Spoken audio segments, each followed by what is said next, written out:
First, Hoodoo is Akan ancestral religion. Born of the blood circles, as we said, of Akan, our Akan ancestresses and ancestors are Nanano Nsamanto, who were initially forced into North America during the Musuo Kessié, the Great Perversity, the enslavement era. In Hoodoo, as in all Afurakani Afurakaiti African ancestral religious expressions, we recognize and interface with the Abosom, the Akan term for deities. Of course, the Yoruba term for deities is Orisha. The Ebe and Fon term for deities, divine forces in nature, is Vodou. In Ancient Kamit, the popular term is Ntoru and Ntorotu, mispronounced Neteru and Netertu. That term Ntoru is also used in the Akan tradition for the term deities as well. These are the divine spirit forces in creation. We interface with them. The divine forces in creation who animate the various features of Asase, earth, oceans, rivers, mountains, black and red earth, the atmosphere, the earth core, and also the sun, moon, planets, stars, black substance of space, and all. We interface with the Abosom, the forces that animate all of creation. We interface with them for healing, restoring balance, and also for killing, which is also restoring balance to disordered situations and eradicating cancerous cells and entities for the preservation and integrity of the divine order. The Abosom, the deities, are the divine organs within the great divine body of Nyamewa and Nyame. The great mother and great father who comprise the supreme being. Nyamewa is called Amenet in Ancient Kamit, the great mother. Nyame is called Ame in Akan, in Ancient Kamit and Kanat, Ame, or sometimes Ame Ra.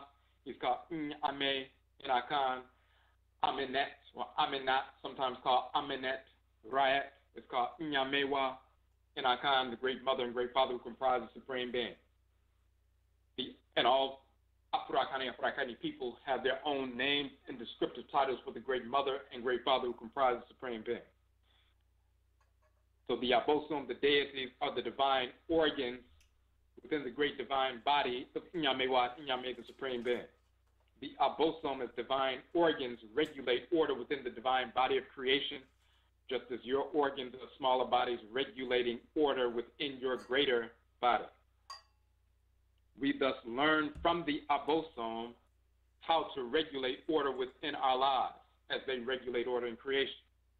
We learn from the Abosom the forces in nature that are regulating order, best means by which to extract elements from plant life, animal life, and mineral life to create medicines, as in root work and conjure, to preserve and enhance our lives.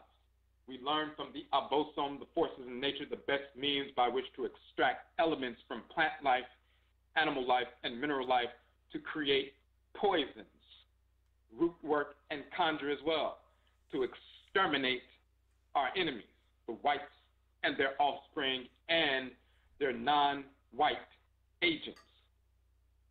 Our interfacing with the Abosom is via spirit possession and spirit communication of various means.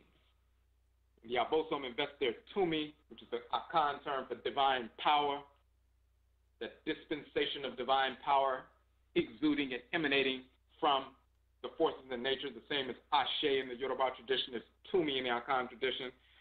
The Abosom, the forces in nature, invest their Tumi, their divine power, into plant life, animal life, mineral life, and us as Afurakanu, Afurakaitnut, Africans, black people, the various classes of plant life, animal life, mineral life, and Afurakani, Afurakaiti, human life, and Afurakani, Afurakaiti, human life only, we are utilized as totems and shrines for the specific energy of specific Abosom. When possessed by the Abosom, we absorb and radiate their divine power for equilibration, development, and defense. As the Abosom are the embodiments of divine order in creation, when we are possessed by them, we align with the divine order undergirding creation, as well as the events which manifest in our lives.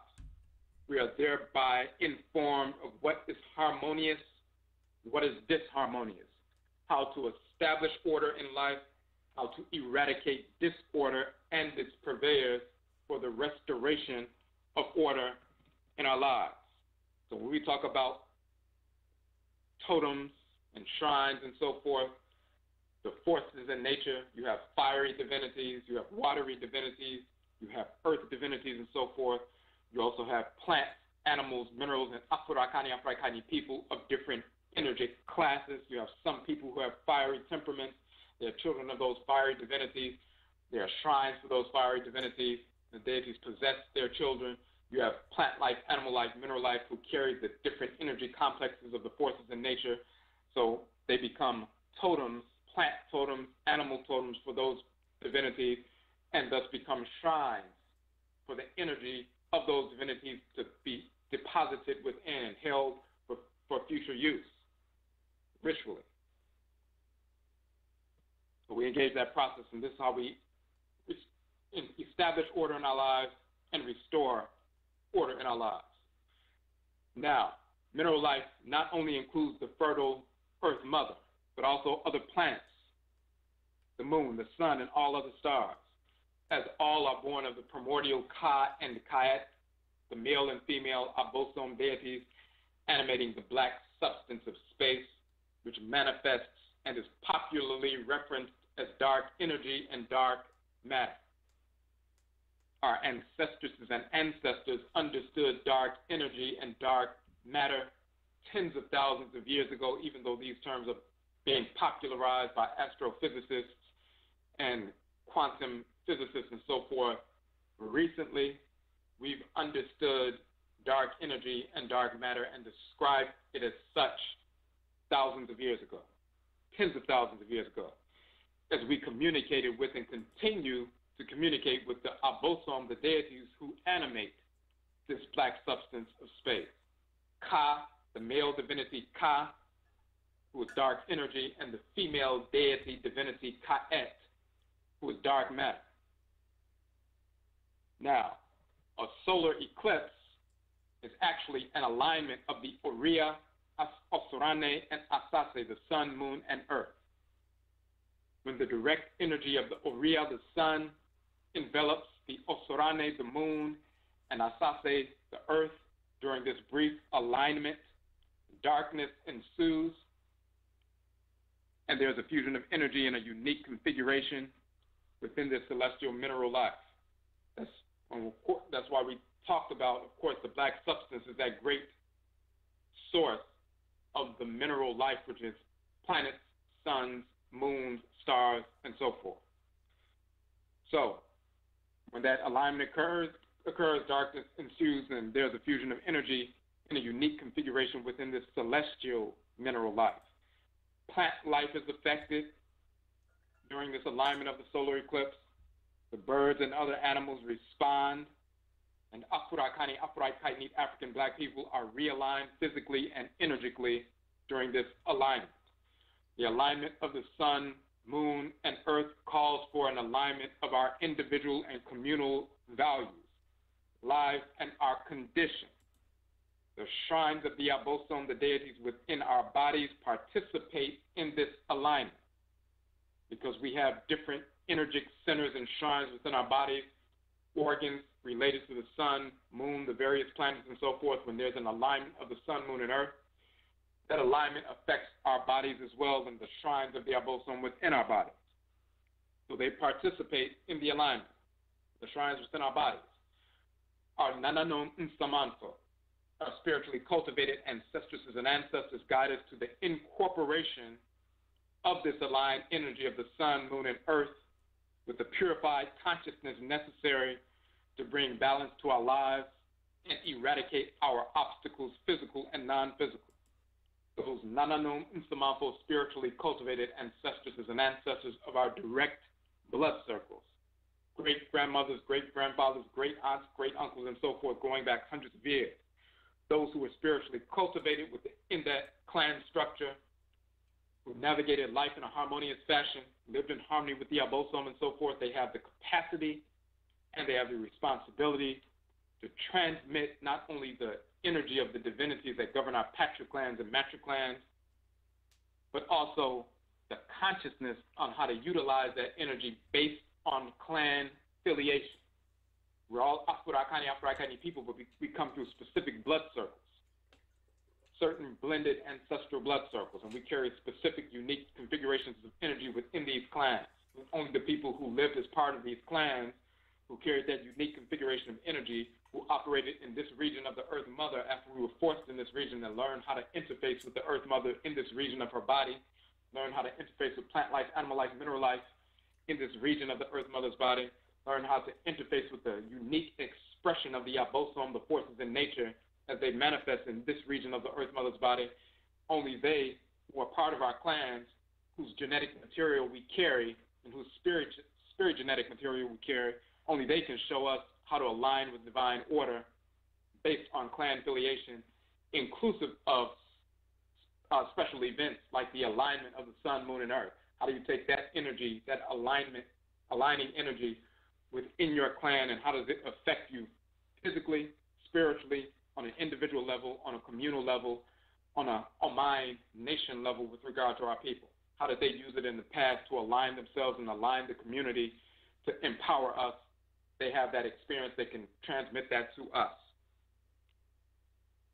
That's why we say the purified consciousness necessary to bring balance to our lives and eradicate our obstacles, physical and non-physical. We are thus empowered through ancestral religion to develop our culture, our way of life, and to preserve our culture through warfare. Okunfo Yao, warrior Yao, called Nat Turner, was, is, Akan. His life and function, inclusive of his role in our resolution through the Hoodoo Wars, can only be understood in the context of his Akan ancestry and the Abosom, the deity who governs his Akra, soul. The Abosom, the deity who guided him to his great revolutionary accomplishment.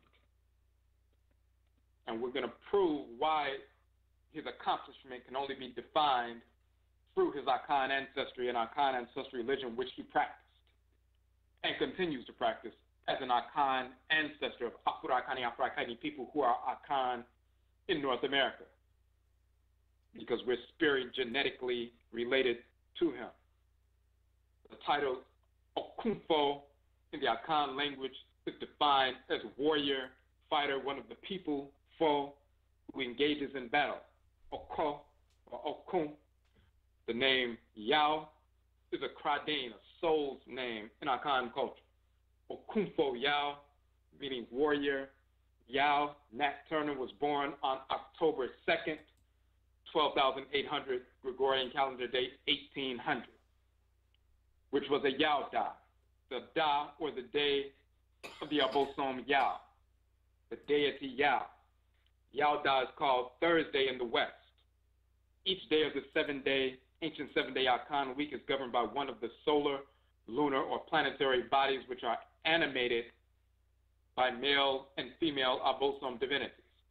Akan males and females receive a Kradin, a soul's name based upon the Abosom, the deity who governs the day of the week they are born on. An Akan male born on Yauda, or Thursday, is one who was assigned to the Abosom, the deity Yao, pre-incarnation, and thus slated to be born on his sacred day, as an indication to the community of the Abosom, deity who governs the child's Akra, the soul. This child is a vessel to carry the energy and consciousness of this Abosom, this deity, into the communal sphere to further the growth, development, and defense of the community.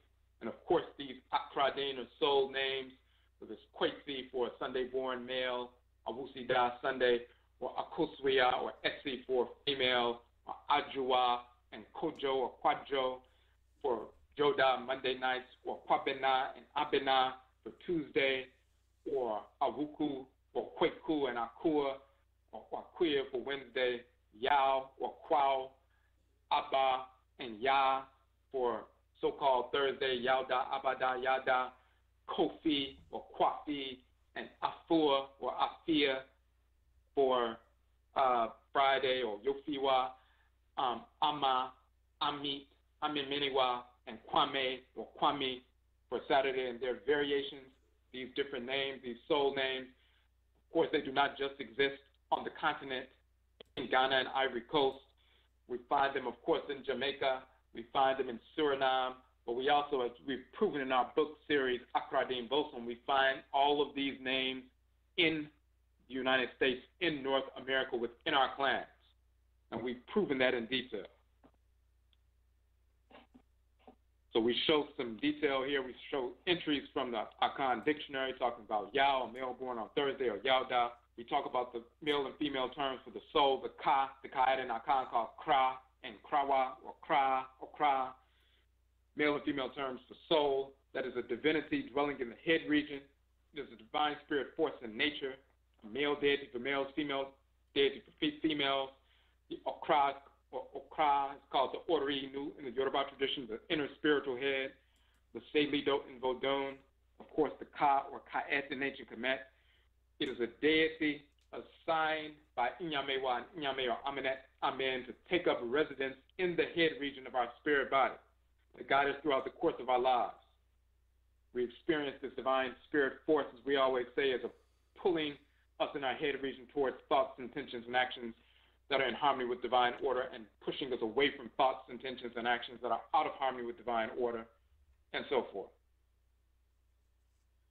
And we also say we also receive communications from our head deity, including intuitions, forewarnings of events that will take place in the future, and more. Communication from our Nananom Nsamampo, our spiritually cultivated ancestresses and ancestors, confirm the direction we received directly from our Okra, the divinity in our head, on a consistent basis. All Afurakani ethnic groups have a name for the soul, the head divinity, in their respective languages. The Okra, or the soul of Nat Turner Okumpo Yao, was infused with the energy of and governed by the deity Yao. This is why that happened pre-incarnation. As an ancestor, an ancestral spirit, prior to being sent into his future mother's womb, he was drawn to Inyamewa, Inyame, the great mother, great father. The deity Yao was directed by them to govern and infuse his Kra, his soul, with that Yao energy, and that divinity Yao, a child of the great divinity Yao, took up residence in the head region of the spirit body of that ancestor. And now he is a spirit, a Sum with a soul in the head region. Now he's a full entity. And as that ancestor was directed to go into a ancestral realm and eventually be drawn into a womb, he was slated to be born on the day of the divinity Yao, who governs his Okra, governs his spiritual head. He was assigned to that divinity by the Supreme Being, the Great Mother and Father, pre-incarnation, so they make sure that the child is born on Yauda, Thursday, to indicate to the community who this child is and what kind of energy complex he carries. So because he was born on Yauda, it's an indication of what took place in the spirit realm pre-incarnation. He is therefore a Yao. So quote-unquote Nat Turner, his Kra is governed by the divinity Yao. His soul's name, his Kradin, is thus Yao. We therefore refer to him and ritually evoke him by his Kradin, his soul's name, as opposed to the artificial European label of Nat Turner. We call him a Kumfo Yao. In Akan, the term Yao or Yao means pain, and also one who brings pain. It also means confrontational, warlike, aggressive, relentless, fierce. The Abosom Yao is the patron of Bosom, deity of kings and rulers. He relentlessly challenges disorder and its purveyors for the preservation of the Oman, the nation. He is the warrior king. His other major title in Akan is Soro, which means he who is above, he who is in the sky, chief king, his highness, and so forth, the owner of thunder and lightning. So we show some entries from the Akan dictionary, Asante Fanti dictionary. Yao, in general, meaning wild and fierce. Yao, to abuse, chide, scold, upbraid, revile, insult, pain, to bring pain, and so forth. Then we also show the term soro, the upper part or parts, the space or situation above, what is above, the upper world, upper regions, sky, heaven, above, on high, and so forth. And then Soro, Nyansorana, the sky, Abosom, divinity of thunder and lightning. The Abosom deity Yao, whose major title is Soro in Akan, has the same titles in our ancestral language of Kamit and Kamit, Nubian Egypt. The term Yao in the Medutu, the hieroglyphs and language of Ancient Kamit, also means pain, one who brings pain or punishment. It is also a major title meaning fighter, combatant. So just like Yao is the one who brings pain or punishment, fighter, warlike in Akan, the term Yao in Ancient Kamit means the same thing. We show the actual Medutu, the hieroglyphs for that. And then we show some linguistics and we show the vocalizations and so forth. Now, Yao is a title of Heru. Of course, we talked about the Akan migrations. We mentioned that here in the article where we talk about the Akans migrating from ancient Kamit and Kemet to the western part of the continent, and eventually some of our people being enslaved and forced from there into North, Central, South America, the Caribbean, and Europe during the enslavement era. Musul Kessier, the Great Perversity. Now, Yao is a title of Heru, as we show in the Medusa. Heru, the son of Asar and Aset. The name Yao came to be pronounced Yao and Yao in Akan. Heru is pronounced Horu or Horo in the Coptic dialect. The Coptic dialect is the late period dialect of the language of Ancient Kemet, the last survival of the expression of that language that came into use about 2,000 years ago. So Heru is pronounced Horu or Horo in the Coptic dialect. It is defined as he who is above, he who is in the sky, his highness. The name Horo in Coptic, of course, becomes Horus in Greek, but Horus, but it comes from Horo in Coptic, came to be pronounced Horo and Shoro, and later Soro in Akan, which has the same meaning of he who is above, his highness, up, upper, and so forth. We show the Medutu for that. We show the connection between Horo and Shoro and Soro in Akan and Ancient Kemet. Then we show a couple of titles of the divinity. Heru, Yao, Sebao. Heru, Yao, the fighter, the destroyer of rebels. And then Yao, Heru, it says a god of Dendaraz, showing Dendaraz, a certain region of Ancient Kemet, that's showing the name, the descriptive title of this divinity in that particular sanctuary. So Heru, Yao, Sebao, Heru, the destroyer of the rebels, and Yao, Heru.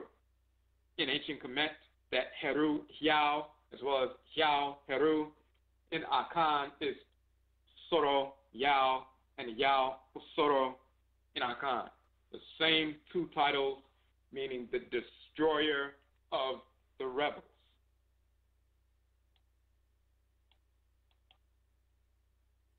So we show that because Soro Yao, meaning in Akan, which is Heru Yao, Soro Yao, Heru Yao in Ancient Kemet, Soro Yao in Akan, is the Obosom, the deity who Okunfo Yao, Nat Turner was guided by. This is the Obosom who governs his Okra, his soul, the Obosom dwelling in his head region. This is the spirit that he stated spoke to him and guided him to raise up an army to wage war and massacre the whites and their offspring, our enemies. He was not guided by the fictional quote-unquote spirit or fictional quote-unquote deity associated with the pseudo-religion of Christianity. The character Jesus, Yeshua, Isa, is a fictional cartoon character who never existed in any form or of any race whatsoever. And the same is true of the quote-unquote Holy Spirit, which is fictional as well. We know exactly what Abosom deity-guided Okunfo Yao, so-called Nat Turner, for we regularly invoke this Abosom Yao today in the Hoodoo religion, just as we have for hundreds of years in North America, and as we have for tens of thousands of years in Africa, Africa, prior to arriving in America. We also evoke and communicate with our Akan ancestor, Okunfo Yao, so-called Nat Turner, who is, and as an Akan, is related to us by blood. In our ancestral culture and cosmology in Ancient Kamit and Kamit, we're going to get into the battle of Heru and Set. So the first critical piece is that Okunfo Yao, Nat Turner, was born on a Yao Day, Thursday. He was born under the governance of the divinity Yao, who was called Horo, Osoro Nakan, Horo, or Heru in Ancient Kamit, son of Alsar and Alset, the patron divinity of kings, the warrior king, who relentlessly challenges disorder. He is Heru, the slayer or destroyer of the rebels, the combatant, the fighter. We understand exactly who this divinity is because we communicate with this divinity on a regular basis. This deity is called Yao in Akan, he's called Shango in the Yoruba tradition, he's called Hebioso in Bodun, and so forth. Every Afurakani group has a descriptive title for this force in creation. And this is who guided Okunfo Yao from the time he was born, even pre-incarnation. Now, we're going to get into this notion of the battle of Heru and Set. In that battle of Heru and Set, Set gouged out Heru's eye. Tahuti, the male Abosom, divinity of divine wisdom, as well as Het Heru, the female Abosom of fertility, reproduction, procreative activity, and beauty, worked to heal the eye of Heru. The eye of Heru became a talisman of healing and protection from that point forward. So we show an eye of Heru flanked by Nekabet and Wachet and so forth. We show that imagery. In the Shabaka text, the so-called theology of Min-Nefer, Heru, Alset, and Nebuchadnezzar worked to resurrect Alsar. We'll show how it all ties in with the function and role and resolution of Okunfo Yao. In the Shabaka text, it states, the great throne that gives joy to the heart of the Ntorutu, the deities in the house of Ptah, is the granary of Ta-Tenen, the mistress of all life, through which the sustenance of the two lands is provided, owing to the fact that Alsar was drowned in his water.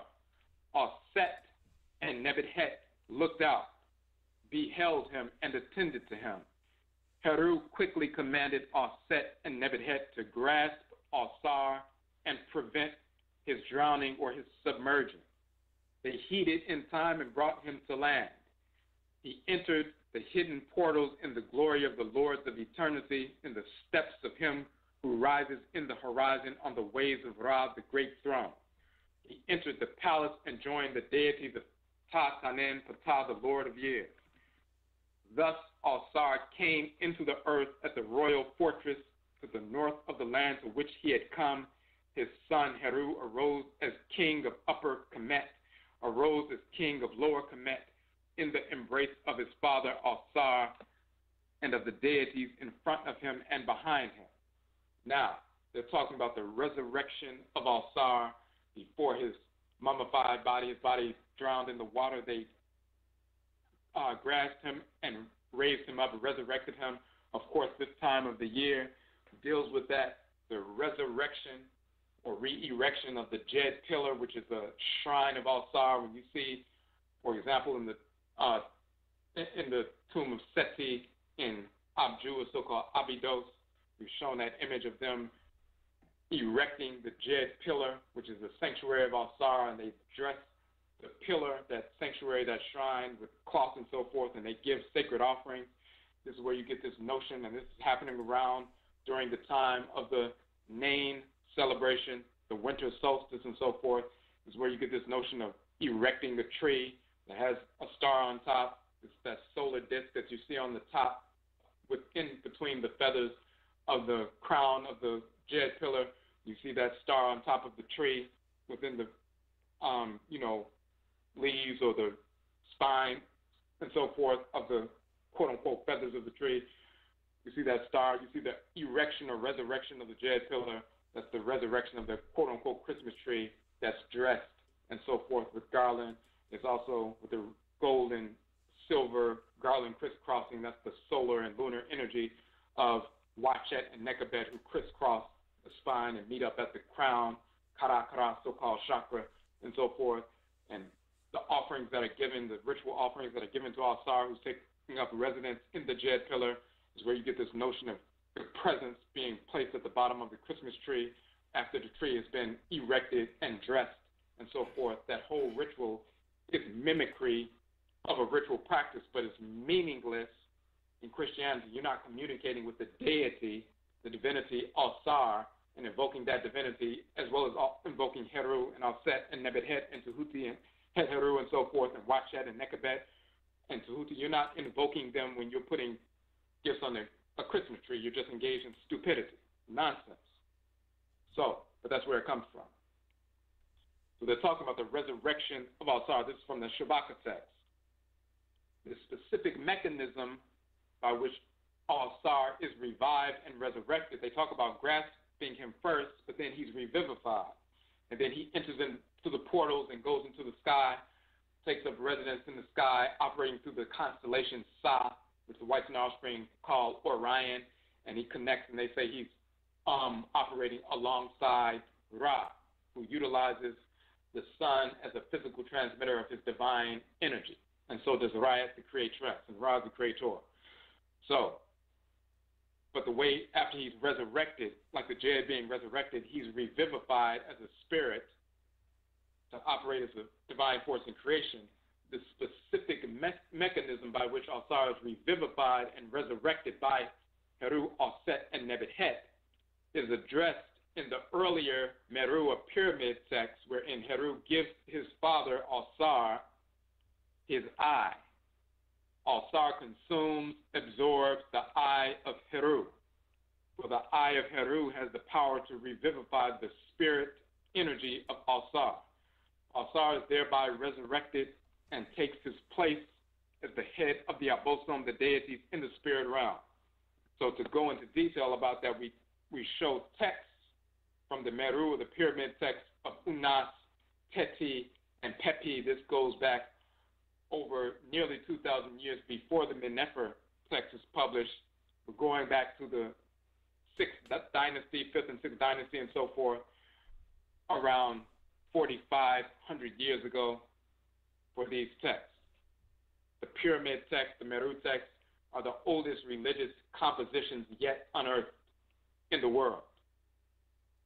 So excerpts from these texts to prove that point. They say, quote, "Awake, awake, Alsar. Raise yourself from your left side and put yourself on your right side. The eye of Heru shall be fetched for you. Except Heru's eye, which escaped from Set, which you should take to your mouth, with which you should part your mouth, has become clean through Heru's eye, and his obstruction has been removed through Alsar's 2 kites, or the sacred animal totem birds, through which Alset and Nebet-Het operate. Alsar Pepi Nefer Kara, this firm eye of Heru, let me give it to you that you may become powerful and your opponent may be fearful of you. Alsar, take to yourself the eye of Heru, in which Tehuti has seen the water." So these are different excerpts from these different pyramid texts, Meru texts. One of the definitions of Her, the root of the name Heru, is face. When Heru has become king of earth after inheriting this throne of rulership from Al-Sar, through Al-Sar's father, the earth deity Geb. Heru's face is seen in the sky. He becomes Her or Heri, he who is above, chief ruler, and so forth. Heru's face is the face seen in the sky in the Medusa. We show the face, that famous face you see in the sky with the ears, the large ears, and so forth. It's called Her, which means face or visage. Her is the root of the term Heri, and root of the term Heru, chief, chieftain, master, governor, overseer, superior, he who has charge, he who is above. They show the plate of the sky. And then, of course, Heru is the sky divinity, Horu or Horu in Coptic and so forth. That's the upper part, the upper region, that which is above. Horu is called Soru in Akan, the space which is above, upper parts and so forth. And we show the entries from the hieroglyphic dictionary showing that, but then also the Akan dictionary showing the same word with the same meaning. As the face, Her, in the sky, the right eye of Heru is said to be the Oriya, the Aten, Atenit, the sun, while the left, quote-unquote, eye of Heru is the Osrane, or the Ya, the moon. So you have, and it's also pronounced Ya, which is a title of the moon, in Coptic becoming Yo or Jo, in Akan it becomes Jo, as in Joda, Monday or Moon Day, and the divinities Ajo and Ajuwa dealing with the moon. So the right eye of Heru is the sun, the left eye of Heru is the moon. And that's why you hear in different texts or read in different texts, when he opens his eyes, there's light that shines upon earth. When he closes his eyes, the light ceases. So he's the great face in the sky, the great head in the skies, he who is above, chief leader and so forth, the master of thunder and lightning and so forth, the chief whose face is in the sky, his right eye is the sun, his left eye is the moon. When Set gouges out the high eye of Heru in the story, this gouging is the removal of light from the left eye of Heru, the moon. The full moon, which is the full eye, is gradually gouged out by darkness until it's a new moon. So we show an image of that entire cycle. You have a full moon, then it's gouged day by day until it gets to a 3/4 moon, then it becomes a half moon, then it becomes a crescent moon, and then it becomes totally dark as a new moon. The light has been gouged out. That eye, that left eye of Heru has been gouged out, and it can no longer see. It's no longer releasing illuminating light. It can't shine on earth at nighttime. It can't allow us to find our way through the darkness. But then eventually the crescent shows up again, the crescent of light.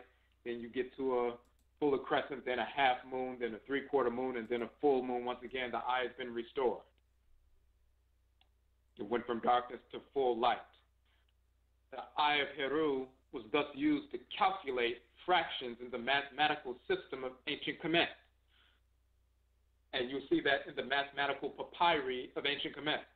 They utilize the eye of Heru for fractions because the moon, the left eye of Heru, demonstrates those fractions on a consistent basis every 29.3 days. The restoration of the full eye referenced that which is whole or sound. Once that full moon returns, then it's whole, it's sound. The term uchat is thus a term for eye and also the term for sound, healthy, and strong. The major term for eye is any in Ancient Kamit, and just as the term for eye in Akan is any, meaning eye, but then there's another term for eye, which is uchat, which means the full, strong eye, and that's why uchat also means sound, healthy, and strong.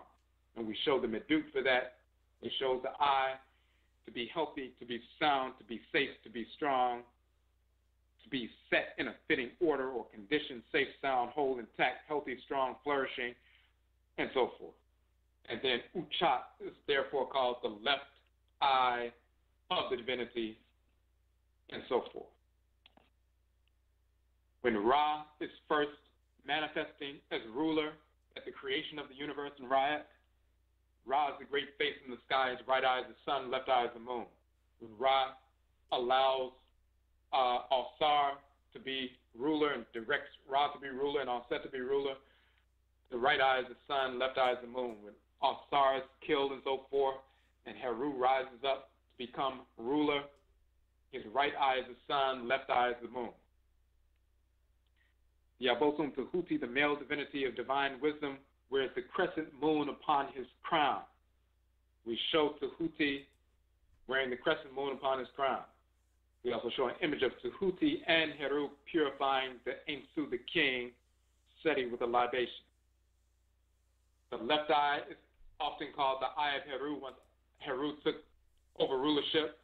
The left eye is the moon, the right eye is the sun. Prior to that, as we said, Ra is the creator, the right eye is the sun, left eye is the moon, and the left eye was also called, as the moon, the illuminated one, the eye of Tahuti.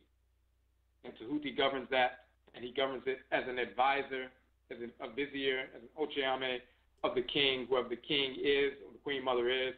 When Ra is the king, he's the spokesperson of Ra. When Alsar is the king, he's the spokesperson of Alsar. When Heru is the king, he's the spokesperson of Heru. So we show Ra and Ra'et, the creator and creatress of the universe, often erroneously called the sun god and sun goddess. In reality, the sun called the Aten Atenit, or Ria in Akan. Ra and Ra'et created the sun and other stars. At the dawn of creation, Ra is shown to be the ruler of the newly created world, his 2 eyes of the sun and moon. The moon reflects the light of the sun when the world, and therefore when we are in darkness. The left eye of Ra, the moon, is governed by Tahuti. The moon is also called the eye of Tahuti for this reason. And then we show Tahuti receiving the left eye, the moon. He's sitting in his sacred bark. He has the crescent moon on his head, and the sacred baboon, his assistant, Aran, is handing him the left eye, which is the moon. And we go into some detail about that, showing that that divinity, Aran, is also called Ma'al, the male divinity, Ma'al, of divine law and balance, and his sister is the female divinity, Ma'at. We did a 5-part series on Ma'al, the male divinity of divine law and balance, and his relationship to Ma'at, the female divinity of divine law and balance. And we also did a publication on Tahuti, Ma'al, and divination, showing that this sacred animal totem, this monkey, with the providing or proffering the eye of Heru, the lunar eye and so forth, that is a divination instrument through which you can look into that divine eye and see and have intuition and insight to what's shaping in the world. We show that same sacred monkey holding that same divining bowl in the Akan tradition, also in the Hoodoo tradition, in the Yoruba tradition, and so forth in the other article. Now, after the death of Alsar, the rulership was transferred to his son Heru. Heru, as ruler, inherited the sun and moon as his right and left eyes, respectively, from Ra. During the battle of Heru and Set, Heru's left eye is gouged out by Set. Tahuti, operating through the moon, reflecting the light of the Aten, the sun, assists in healing, restoration of the eye of Heru, who as the new king must regulate the power of the Aten and the Jo, the sun and the moon, in balance. In the coffin text, Tahuti himself states, "Come that I may seek out the eye of Heru. I have brought and examined it. I have found it complete, fully numbered, and intact." That's the coffin text 249. Once the deity of divine wisdom restores the eye of Heru after it has been gouged out, he restores it to its soundness, that full light. Heru can defeat Set and his followers and restore the nation to order. In this process, Heru gives his eye, his power, intuition, illumination, revivification to his father Alsar. After Heru defeats the rebels and so forth, restores the kingdom, the queendom, they resurrect Alsar. He gives that eye, that divine eye, the left eye, the sound eye, the healthy eye, the eye that's intact, that talisman of power that was received through Tahuti, originally from Ra, the creator and creatress. It therefore carries that illumination, just like the physical moon carries the illumination of the sun. The spiritual moon carries the illumination of the spiritual energy animating the sun, which is Ra and Ra'et. So it has that revivifying power. That eye or that moon, that Uchat, is given by Heru to his father, Al-Sar, so he can be revivified, his spiritual energy is restored. Now we show an image of Al-Sar. Here we say when Al-Sar operates in conjunction with Ra, he is called Al-Sar Ra. He animates the Aten, the sun. He is shown with the red sun disk between the horns on his crown, as we show in this image, replicating the red sun disk surmounted by the two serpents in between the two eyes above his shrine. So we show that there as well. The vulture, Abosom, the mother goddess Nekabet, stands behind for the protection of Al-Sar from the papyrus of Nephkeh. Then we also show another image of Al-Sar seated on his throne as the ruler of the spirit realm post-resurrection. Al-Set and Nebuchadnezzar stand behind Al-Sar. They assisted in his resurrection. Now, post-resurrection, he is reestablished on his throne. Al-Set and Nebuchadnezzar are there. The eye of Heru is carried in the body of the vulture, Abosom, the mother goddess Nekabet, for the protection of Al-Sar. This is from the papyrus of Hunefer. So two different papyri, the papyrus of Nephkeh and the papyrus of Hunefer. In the papyrus of Nephkeh, we see the eye of Heru above the throne. In the papyrus, and we see the female divinity Nekabet, the vulture divinity, protecting Al-Sar as king.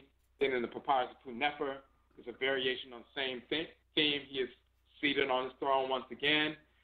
Instead of Nekabet standing behind him with her outstretched wings as the mother vulture, the great mother vulture protecting him behind him. In the papyrus of Hunefer, she's flying above him with her outstretched wings, and she carries the eye of Heru in her body for the protection of Al-Sar. Then we show the next image, the great falcon Heru. Next to him is the great eye of Heru, and then next to him, the king in the form of Al-Sar on the throne. And what you're looking at is Heru operating through the core of the earth, the eye of Heru, the sound eye of Heru, which is the moon, and then Al-Sar, when he's operating in connection with Ra, is Al-Sar Ra, operating through the sun. He's Awusi and Akan, the divinity governing Sunday. People born on Sunday are named after him, Kwesi, which is Kwa Asiya, Kwa Si, Kwesi, Kwa Awusi, the child of that divinity, and so forth. So you see Heru, the eye of Heru, and Al-Sar. Heru operating through the fiery core of earth, then the eye of Heru, which is the full moon, the Uchat, and then the sun. And they're in alignment. We show the actual Asase earth in the picture below that, the moon, the full moon, and then the sun in alignment.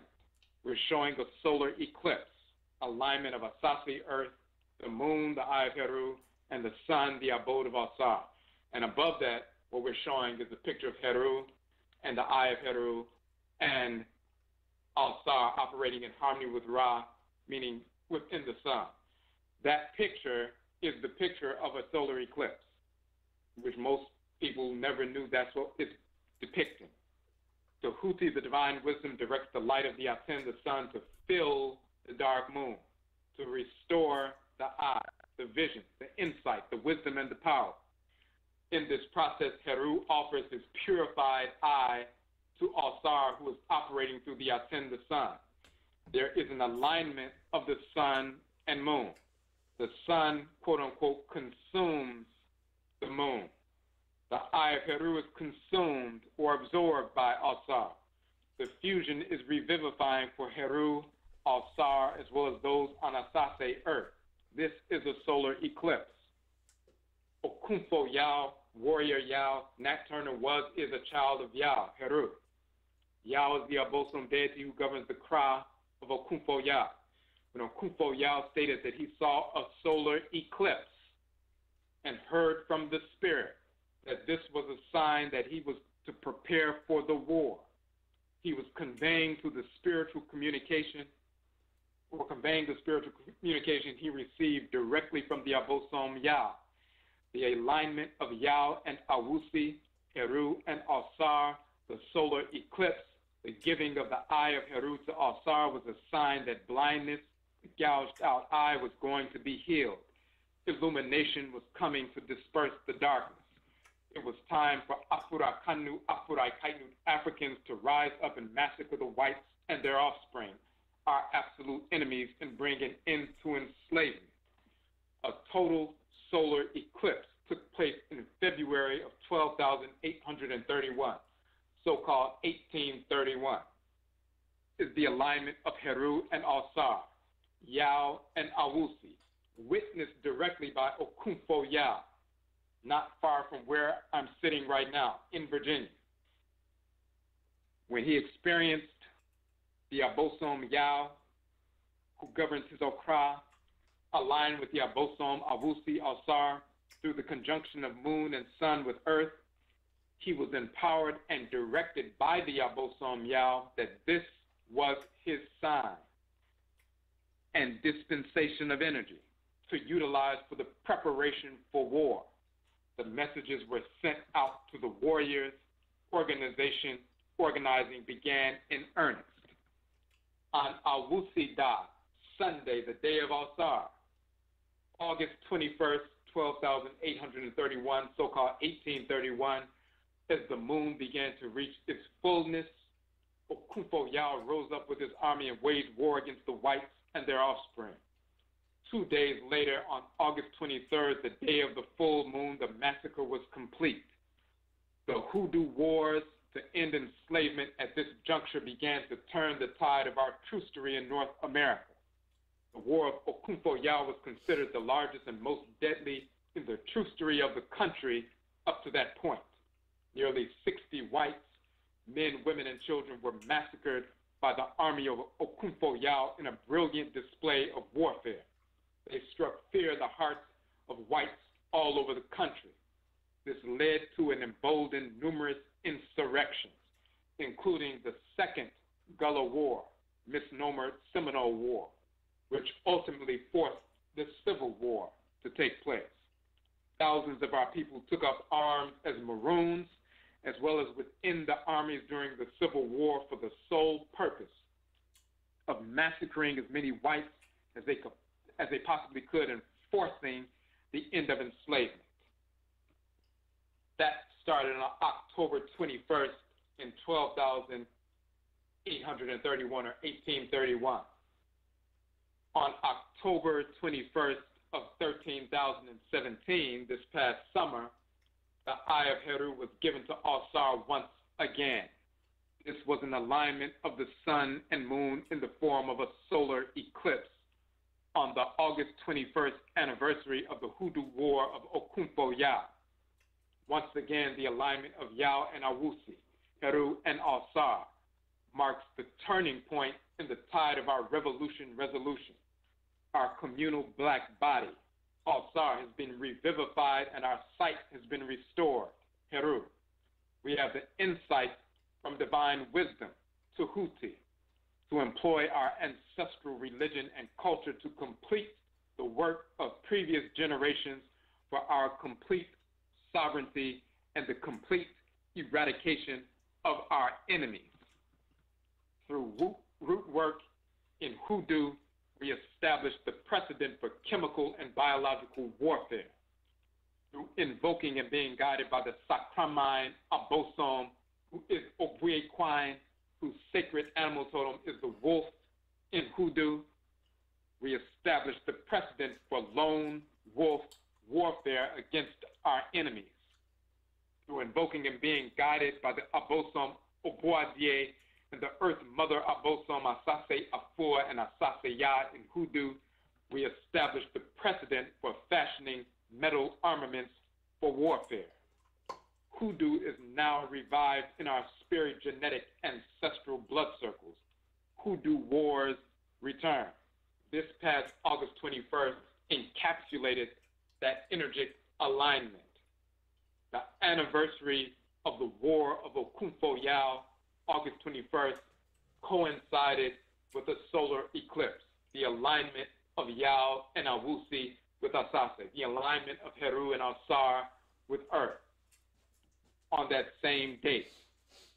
It was a turning point in 1831, for the freedom of us physically from enslavement, and this solar eclipse that took place is a turning point once again so we can complete the work for our total freedom and sovereignty and defending that sovereignty, securing ourselves in that sovereignty, and the eradication of our enemies. We have returned to our ancestral religious practices inherited spirit genetically. Some of our people 40 plus years ago began to realize we needed to leave Christianity and Islam and these various fake traditions alone because the power rested and rests within our ancestral religious practices.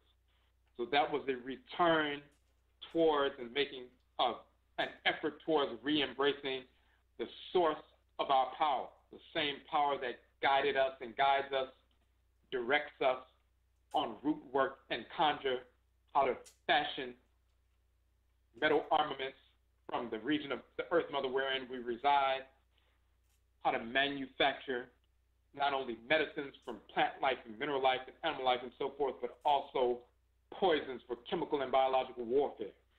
We started moving in that direction. But because we were conditioned and still brainwashed to a certain extent with Christianity, Islam, and that messianic complex, we still believed that we needed to be saved. So some people were black nationalists, some people were Pan-Africanists, some people were engaged in revolutionary activities to a certain extent, but deep down inside our people still believed that we needed to be saved. We needed someone outside of us to come and save us, even though we were dressed in the trappings of revolution, dressed in the trappings of cultural groundedness and so forth, and Afrocentrism and these different things. We still had not eradicated that cancer that within us spiritually that made us believe that we were inferior and we needed an outside savior. So we're approaching ancestral religion, which is the source of our power, but our approach to it was still an enslaved approach. So we believed that we had to travel to Africa, the continent, had to travel to the Caribbean, travel to South America, travel to Central America, travel anywhere to go get our ancestral religion from other groups, from our relations in Ghana, Nigeria, Togo, Benin, different places. We had to go get the traditions, get initiated, quote unquote, and then bring them back and reestablish them based on what we were taught by other individuals who are practicing a contemporary expression of ancient traditions. Because we falsely and foolishly believe that we're inferior, we haven't established or preserved anything here, so we have nothing, we're just empty vessels, and we're like children who need direction. So for the past 40 plus years, some of our people have been operating within that mindset. And that's why the expression of ancestral religion has been weak and has been ill-effective and has been stagnant, and a great deal of corruption has manifested within it because we didn't eradicate that original cancer placed within our spirits by our enemies, and us allowing that because we were allowing our spiritual immunity to become compromised. We hadn't eradicated that yet. But when you return to your actual spirit genetic ancestors and ancestors of your direct blood circle, then you return to your authentic tradition. We have preserved our ancestral religions intact for the past 300 plus years right here in North America. We are not dependent upon anyone outside of our direct spirit genetic blood circles for our ancestral religion. We are proven and we brought forward, and we are the first to prove, and the only, that hoodoo is the Akan tradition in North America, preserved for hundreds of years, fully and intact.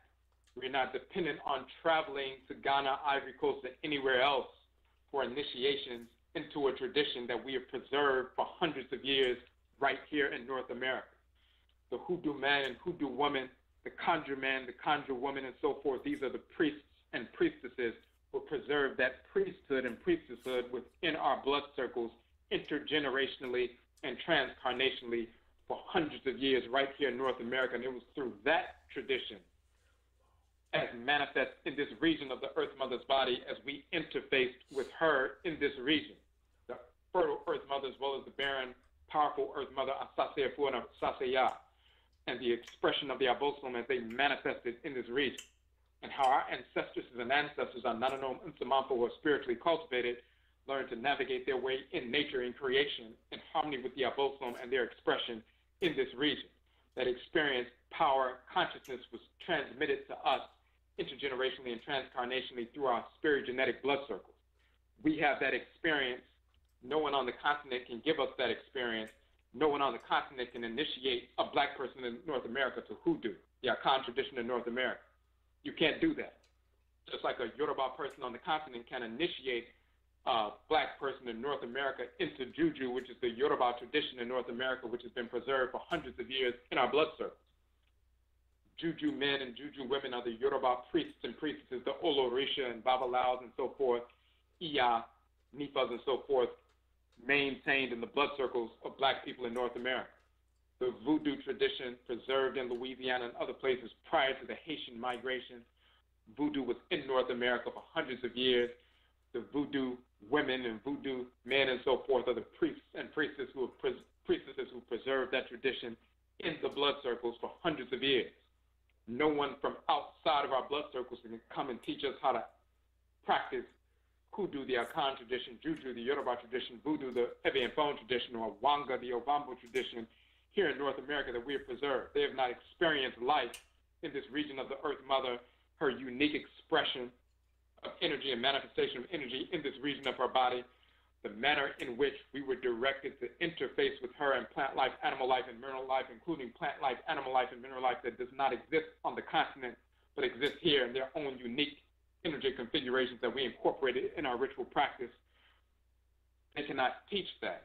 And the manner in which they possess us, Samanfo and Abosom possess us in this region, nobody from the continent has that experience. They can't teach us how to navigate our way spiritually in our clans here, which we have preserved for hundreds of years. Only our people can do that. We have our own traditions.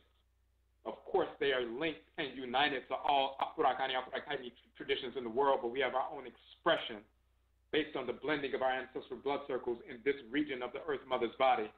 We have all the experience that we had coming from the continent and living in that part of the world. We have all of that within our genetic material and spirit genetic material. And in addition to that experience, we have additional experience of living in this region of the Earth Mother's body. So nobody can show us that or teach us that than our own people. So we have our own tradition. And this is what Etchi sign, ancestral religious reversion, the movement, is about, returning to our real ancestral traditions.